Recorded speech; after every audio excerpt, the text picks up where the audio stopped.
France Inter. Le bruit du monde, la suite, c'est l'actualité internationale passée sous les radars et c'est Sébastien Logénie.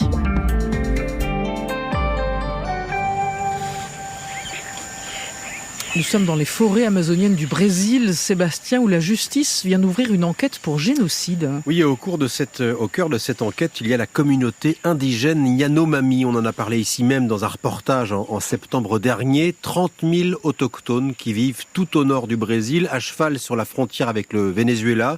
Des territoires censés être inviolables, protégés en théorie de l'exploitation minière, mais qui sont en réalité ravagés par les orpailleurs illégaux. 20 000 chercheurs d'or clandestins ont envahi la région, tuant les indigènes, contaminant les rivières au mercure, au point donc que la communauté Yanomami a de plus en plus de mal à se nourrir et à se soigner.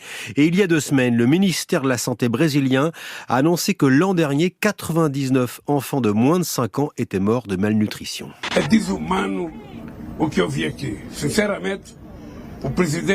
On entend ici le président brésilien Lula. Il est venu en personne il y a 10 jours dans la communauté Yanomami. Ce que j'ai vu ici, dit-il, est inhumain. Désormais, ajoute-t-il, nous traiterons nos indigènes comme des êtres humains. Il n'y aura plus de mines illégales. Ce qu'a découvert le président Lula, ce sont des enfants souffrant de pneumonie, de diarrhée hémorragique, d'origine infectieuse, de malnutrition sévère, à peine 5 kilos pour un enfant d'1 an et demi. Et en face, l'absence quasi totale de services de santé. La justice a donc ouvert une enquête pour génocide contre des agents publics et des responsables de santé soupçonnés d'avoir refusé l'assistance alimentaire et sanitaire aux populations indigènes.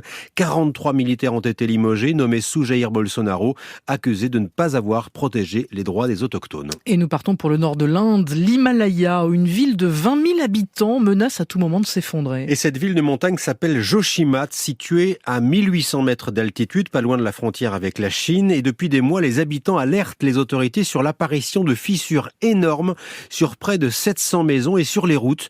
Il y a 3 semaines, un temple même s'est effondré, ce qui a fini par décider les autorités à faire une évacuation. Depuis, une partie des habitants dorment dehors par un froid glacial, sans solution de relogement. Alors pourquoi Joshimat risque-t-elle de s'écrouler ? Eh bien, cette ville himalayenne est victime de travaux routiers et hydrauliques très intenses, car le pouvoir nationaliste tient notamment à y développer massivement le tourisme religieux hindou. La ville de Joshimat s'enfonce, explique cet habitant. Les principales raisons, c'est le boom des infrastructures, la construction d'un tunnel notamment avec des travaux de dynamitage. À cause de cela, les structures se sont fissurées et les gens vivent dans la peur. Joshimat est en fait un point d'accès majeur à 4 sites religieux hindous qui drainent chaque année des milliers de pèlerins et que Narendra Modi, le Premier ministre indien, veut encore développer. Plusieurs projets de construction sont en cours, une centrale électrique, une autoroute, au mépris total des alertes des experts qui expliquent que le site est fragile, menacé par les tremblements de terre mais aussi par la fonte des glaciers. La recette parfaite pour un désastre. Déjà il y a 2 ans, 200 personnes sont mortes dans des glissements de terrain. Un tsunami des montagnes qui pourra bien un jour ravager Joshimat. On finit au Kenya avec le sort d'un jeune lion qui crée la polémique. Oui, c'est l'histoire d'un jeune lion de 3 ans orphelin qui vit dans une réserve à Nairobi, un programme de réhabilitation, sauf que ce jeune fauve a dû être stérilisé. Argument des services de la faune, il faut pouvoir contrôler la reproduction de l'espèce dans les lieux de captivité. La décision a suscité un véritable tollé dans le pays.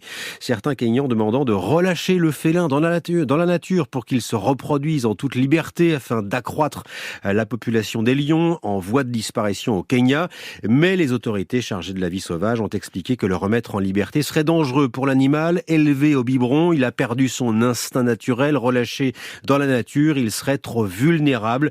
Par ailleurs, la reproduction n'est pas permise dans les centres de captivité au Kenya et c'est la condition pour que le public puisse admirer en toute sécurité de nombreuses espèces d'animaux en danger sur fond de gratte-ciel dans le parc national de Nairobi. Voilà. Et oui. Et ben voilà, comme vous dites. Sébastien Logénie, merci beaucoup. Sous les radars, c'est tous les jours dans Un jour dans le monde.